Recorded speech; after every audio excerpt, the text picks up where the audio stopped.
నమస్తే welcome to our channel. Vivekananda Reddy హత్య కేసులో అసలు ఏం జరిగింది? మరి మొన్నటికి మొన్న సునీత గారు ప్రెస్ మీట్ పెట్టి కొన్ని కామెంట్స్ చేశారు. ఆ తర్వాత వైఎస్ అవినాష్ రెడ్డి కూడా ప్రెస్ మీట్ పెట్టి సంచలన వ్యాఖ్యలు చేశారు. వీటన్నిటికీ కూడా చెక్ పెడుతూ తాజాగా షర్మిల గారు ప్రెస్ మీట్ లో సంచలన వ్యాఖ్యలు చేశారు. ఆ వ్యాఖ్యలను ఎలా చూడాలి తెలుసుకునే ప్రయత్నం చేద్దాం. దీన్ని విశ్లేషించడానికి మనతో పాటుగా ఉన్నారు సీనియర్ పొలిటికల్ అనలిస్ట్ కట్టా కార్తిక్ గారు. నమస్తే అండి కార్తిక్ గారు. కార్తిక్ గారు, షర్మిల గారు ఈరోజు ప్రెస్ మీట్ పెట్టి ఎస్పెషల్ గా వైఎస్ వివేకానంద రెడ్డి గారి హత్య గురించి మాట్లాడారు. అసలు ఆమె ఏం మాట్లాడారో ఆమె మాటల్లోనే వినిపిస్తారండి. హత్య జరిగిన రోజున 7 గంటల నుంచి వివేకానంద రెడ్డి ఈ గుండె పోటు అని ప్రచారం చేసింది సాక్షి, అంటే జగన్మోహన్ రెడ్డి గారు. ఆ తర్వాత హత్యా ప్రదేశానికి వచ్చి ఇది గుండెపోటు కాదు, హత్య అని చెప్పింది జగన్మోహన్ రెడ్డి గారు. ఆ తర్వాత ఇది తెలుగుదేశం వాళ్ళు చేపించింది అని చెప్పింది జగన్మోహన్ రెడ్డి గారు. మరి హత్య జరిగిన రోజు వెంటనే ఫస్ట్ వచ్చేసి ఇది గుండెపోటు అని చెప్పారు. కాదు ఇది గుండెపోటు కాదు, హత్యా ప్రదేశానికి వచ్చి ఇది హత్య అని చెప్పారు, గుండెపోటు కాదు హత్య అన్నారు. ఆ తర్వాత టీడీపీకి ఆపాదించారు అని చెప్పి షర్మిల గారు చేసినటువంటి కామెంట్స్ పైన మీ అభిప్రాయం ఏంటి? వాస్తవానికి వైఎస్ వివేకానంద రెడ్డి గారి హత్యకి షర్మిల గారికి ఒక రకమైన సంబంధం ఉంది. షర్మిల గారికి కడప పార్లమెంటు స్థానం ఇవ్వాల్సి వస్తుంది అనేటువంటి ఒక కారణం చేత వైఎస్ వివేకానంద రెడ్డి గారి ప్రపోజల్ నచ్చక వైఎస్ అవినాష్ రెడ్డికి కడప పార్లమెంటు స్థానాన్ని కేటాయించాలి కాబట్టి, దానికి వైఎస్ వివేకానంద రెడ్డి అడ్డంకిగా మారాడు కాబట్టి ఆయన చంపేశారు అనేటువంటిది షర్మిల గారికి ఉన్న బలమైన అనుమానం. నీకు ఒక విషయం చెప్పే ప్రయత్నం చేస్తాను. అసలు వైఎస్ వివేకానంద రెడ్డి గారిని ఎందుకు చంపారు, ఎందుకు చంపి ఉంటారు, ఎందుకు చంపారు అనేది అంతిమంగా కోర్టు డిసైడ్ చేయాలి. కానీ మనకున్నటువంటి అనుమానాలను చెప్పేటువంటి ప్రయత్నం చేస్తాను నేను నీకు. వాస్తవానికి కడప పార్లమెంటు స్థానం, పులివెందుల ఎమ్మెల్యే స్థానం ఎప్పుడు కూడా రాజశేఖర రెడ్డి గారి కుటుంబం చేతుల్లోనే ఉంటుంది.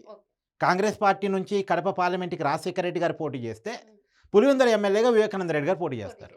అదే రాజశేఖర రెడ్డి గారు పులివెందుల ఎమ్మెల్యేగా పోటీ చేస్తే కడప పార్లమెంటు స్థానానికి వివేకానంద రెడ్డి గారు పోటీ చేస్తారు. అన్నదమ్ములు ఎప్పుడు షేర్ చేసుకుంటూ ఉంటారు.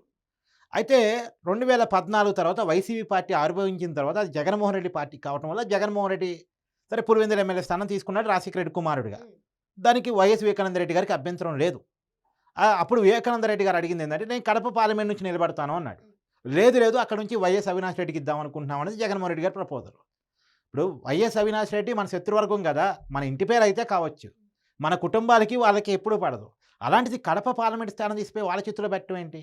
నీకు కావాలి అంటే భారతి గారి రికమెండేషన్ అయితే వేరే అసెంబ్లీ స్థానం ఎక్కడైనా కేటాయించుకో. ఒకవేళ కడప పార్లమెంట్ స్థానం నాకు ఇవ్వటం ఇష్టం లేకపోతే షర్మిలకి ఇవ్వు. మన కుటుంబం చేతుల్లో నుంచి పోవటానికి వీలేదు. అందులోనూ మన శత్రువర్గానికి పోవటం ఏంటి?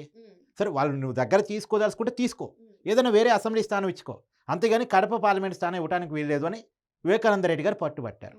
ఈ షర్మిల గారితో కూడా ఒకనొక సందర్భంలో అదే చెప్పారు అని చెప్పి షర్మిల గారే అవును ఆమె చెప్పారు కదా. షర్మిల గారు కూడా గతంలో వివేకానంద రెడ్డి గారు నాతో చెప్పారు, అమ్మ నీకు ఇవ్వడానికి కూడా మీ అన్న ఇష్టపడట్లేదు అని, కానీ నువ్వే నిలబడాలి, ఎంపీ సీట్ మాత్రం మన ఇద్దరి మధ్య మనతోనే ఉండాలి, మన కుటుంబంతోనే ఉండాలి అనేది వివేకానంద రెడ్డి గారు పట్టుబట్టింది ఇదే విషయం. నేను డే 1 నుంచి చెప్పుకుంటూ వస్తున్నా. నేను చెప్తున్న విషయాన్ని ఇలా బలపరుస్తూ వస్తున్నారు వీళ్ళు. నేను ఎప్పటి నుంచే విషయాలు చెప్పుకుంటూ వస్తున్నా.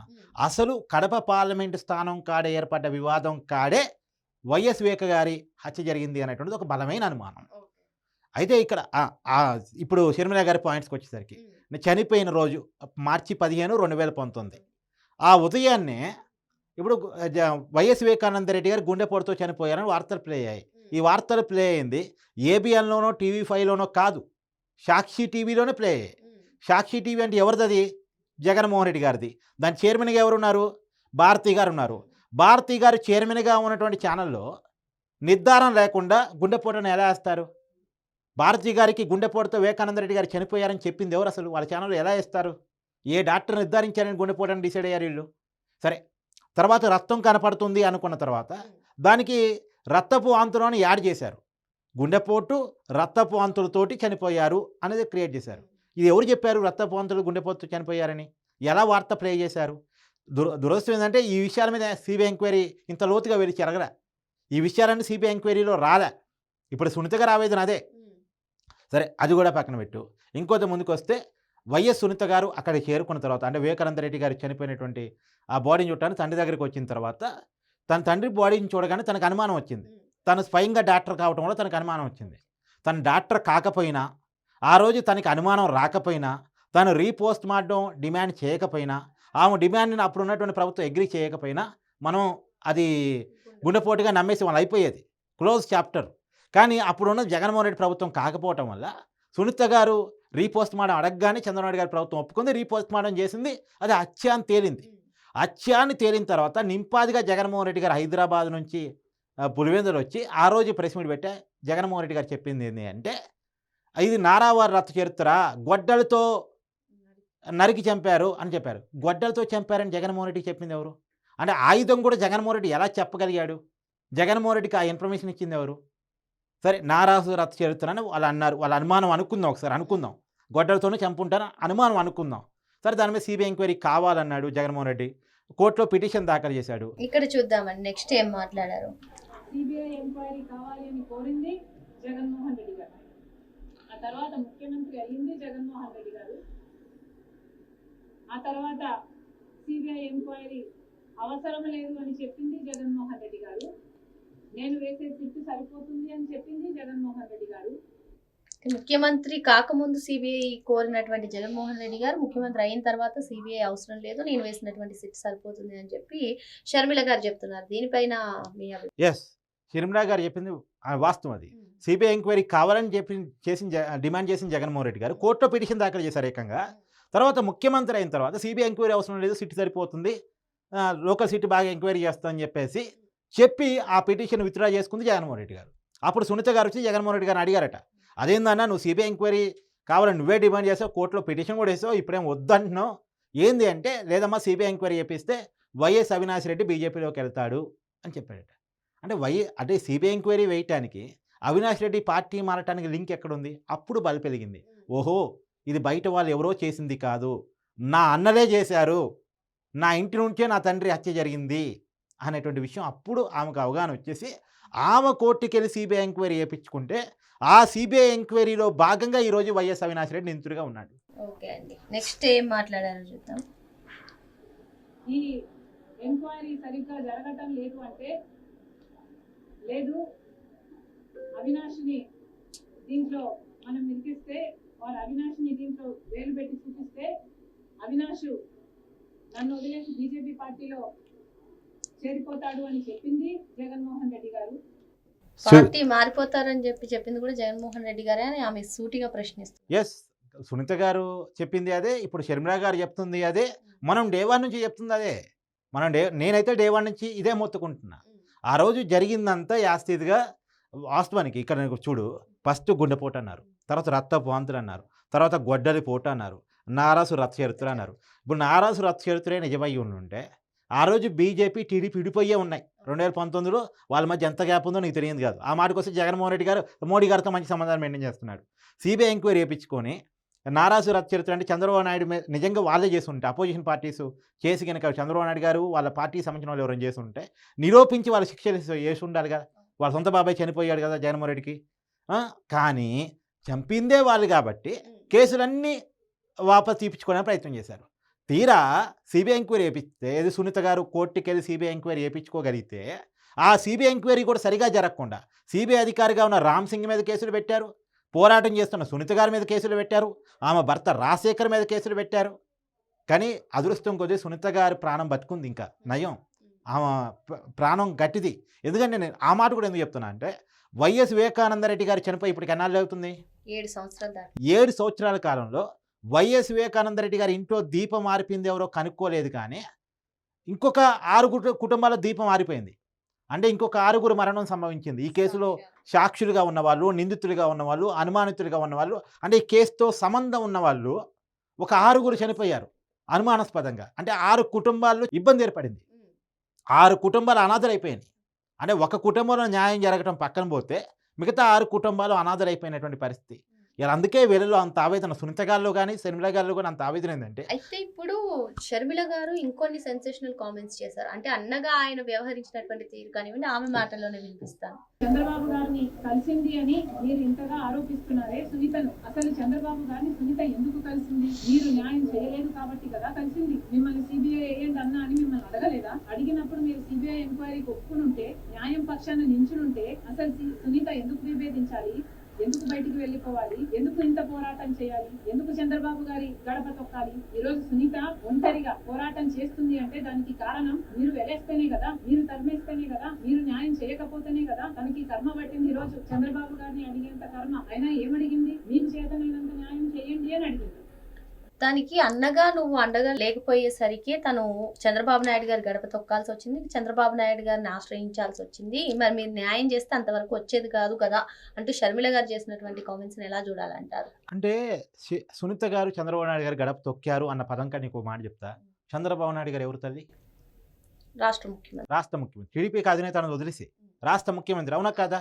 ఇప్పుడు తనకి ఏదైనా ఒక ఆడపడిచికి బాధ వస్తే ఎవరు చెప్పుకోవాలి? మామూలుగా ఇంట్లో వాళ్ళు చెప్తారు, ఆడబిడ్డలు తొందరగా ఇంట్లో వాళ్ళు చెప్తారు. నువ్వు కూడా ఆడపిల్లవి కాబట్టి మీ అమ్మ నాన్నకో చెప్తావు, లేదా మీ అన్న తమ్ములకో చెప్తావు మొదటగా. వాళ్ళు పట్టించుకోరు అనుకో, ఇంకా నీకు చెప్పుకునే ఆప్షన్ ఎవరికి? ప్రభుత్వానికే కదా నువ్వు చెప్పుకోగలిగేది. సో ప్రభుత్వానికి చెప్పుకోవడానికి పోయింది. అన్న అనేవాడు విఫలమయ్యాడు కాబట్టి, అన్న అంటే అన్నిటికీ నేనున్నాను, అండగా నువ్వు బాధపడకు తల్లి అని ఓదార్చగలిగిన వాడు, ఆ ఓదార్చగలిగిన వాడు, అండగా ఉండాల్సిన వాడు అండగా ఉండనన్నాడు కాబట్టి, పైగా అన్నే ద్రోహం చేస్తున్నాడు కాబట్టి, తండ్రిని చంపాడు అనేటువంటి అనుమానాలు ఉన్నవాడు, నిందలు ఉన్నవాడిని ఎంపీగా పంపిస్తున్నాడు, పార్లమెంట్కి పంపిస్తున్నాడు. సో సునీత ఏదైనా అడుగుదామని పంపిస్తే నీకు న్యాయం చేయలేనని ఓపెన్గా చెప్పేస్తున్నాడు. న్యాయం జరగాలనుకున్నప్పుడు తప్పిద్దాం. మరి న్యాయం కావాలనుకుంది, రాష్ట్ర ముఖ్యమంత్రిని కలిసింది. మీకు చాతలేని న్యాయం చేయండి, నాకు సపోర్ట్ ఇవ్వండి, నాకు న్యాయం చేయండి, తండ్రిని కోల్పోయిన ఆడబిడ్డగా గత 6 సంవత్సరాలుగా పోరాటం చేస్తున్నానని ఆమె ఏదో వేడుకుంది. తప్పేముందంటూ? ఇప్పుడు నీకు చేతనై ఉంటే నువ్వే న్యాయం చేస్తుంటే నీ చేతిలో 5 సంవత్సరాల అధికారం ఉంది. 2019 నుంచి 2024 మధ్య నీ చేతిలో అధికారం ఉంది. మన మామూలు అధికారం కాదు, 151 మంది ఎమ్మెల్యేలతో బ్రహ్మాండమైన అధికారం నీ చేతిలో ఉంది. కానీ నిరూపించలేకపోయావుగా. ఎంత దురదృష్టం అంటే ఇవాళ వీళ్ళకి మనసు విరగటానికి ఉన్న కారణం చెప్తున్నావు నేను. ఇప్పుడు షర్మిల గారికి పార్లమెంటు స్థానం ఇవ్వటం ఇష్టం లేక వివేకానంద రెడ్డి గారిని చంపేశారని మనం వింటున్నాం కదా. చివరికి షర్మిల గారు రాజ్యసభ సీట్ అడిగారు అధికారంలోకి వచ్చిన తర్వాత, అది కూడా ఇవ్వలేదు. పైగా తన తండ్రిని చంపేశారు రిలయన్స్ వాళ్ళు అని వాళ్ళు ఆరోపించినటువంటి రిలయన్స్ కుటుంబానికి రాజ్యసభ సీట్ ఇచ్చారు, పరిమిళనత్వానికి. పరిమిళనత్వానికి వైసీపీకి ఏమైనా సంబంధం ఉందా? తెలుగు రాజకీయాలతో ఏమైనా సంబంధం ఉందా? పరిమిళనత్వానికి తెలుగు వచ్చా? తెలుగులో ఎంతమంది అంటే మనకాడ అసలు తెలుగు రాజకీయాల గురించి ఏమన్నా కొద్దిగా నవ్వుగానుందా? అలాంటి వ్యక్తికి రాజ్యసభ సీట్ ఇచ్చారు తప్ప రిలయన్స్ కుటుంబానికి. షర్మిలాకి ఇవ్వడానికి మాత్రం వెనక్కి వెళ్ళిపోయాడు. మళ్ళీ ఇదే షర్మిల జగన్మోహన్ రెడ్డి జైల్లో ఉన్నప్పుడు పాదయాత్ర చేసిన మహిళ. ఇవాళ నిజానికి నారాసు రచ్చ చరిత్రాన్ని జగన్ క్రియేట్ చేసినప్పుడు అన్న చెప్పేది నిజమే అనుకొని తలూపిన వ్యక్తులు వీళ్ళంతా, షర్మిల కావచ్చు, సునీత కావచ్చు. కానీ జగన్మోహన్ రెడ్డి నిజస్వరూపు అధికారం వచ్చిన తర్వాత బయటపడింది. తండ్రి మరణాన్నే వాడుకున్నాడు, తల్లి ద్వారా వచ్చిన సానుభూతిని వాడుకున్నాడు. చివరికి తల్లిని కోర్టుకు లాగాడు, తల్లిని ఇంటి నుంచి నెట్టాడు, తల్లిని పార్టీ నుంచి నెట్టాడు. తల్లికి ఏ పదవి లేకుండా, ఏ బాధ్యత లేకుండా రాజకీయాల్లో తీసుకొచ్చి అవసరమైనంతకాలం తల్లిని కూడా వాడుకున్న తర్వాత వదిలేసిన వ్యక్తి జగన్మోహన్ రెడ్డి. చెల్లెల విషయంలో చేసిన ద్రోహం గురించి ఇప్పుడు మనం చెప్పుకుంటా ఉన్నాం. సో ఇలా కుటుంబాన్ని కూడా ఛిద్రం చేశాడు, ఆస్తులు లాగేశాడు, కోర్టుకి తల్లిని రప్పించే పరిస్థితి తీసుకొచ్చాడు. సో చివరికి రాజశేఖర రెడ్డి గారిని పేరును కూడా సిబిఐ ఛార్జ్షీట్లో పెట్టించింది జగనే అనేది షర్మిల గారి ఆరోపణ. అలా ఇది పొన్నవోలు సుధాకర్ రెడ్డి ద్వారా పెట్టించాడు. ఆ పొన్నవోలు సుధాకర్ రెడ్డికి అదనపు అడ్వకేట్ జనరల్ ఇచ్చాడు అధికారంలోకి వచ్చిన తర్వాత అనేది షర్మిల ఆరోపణ. మరి ఎవరికి మనసు ఇరగదు ఇలా చేసేవాడి మీద? చెల్లెల మీద, సొంత కుటుంబం మీద ఇంత కుట్ర చేసేవాడు ఎవరైనా ఉంటాడా?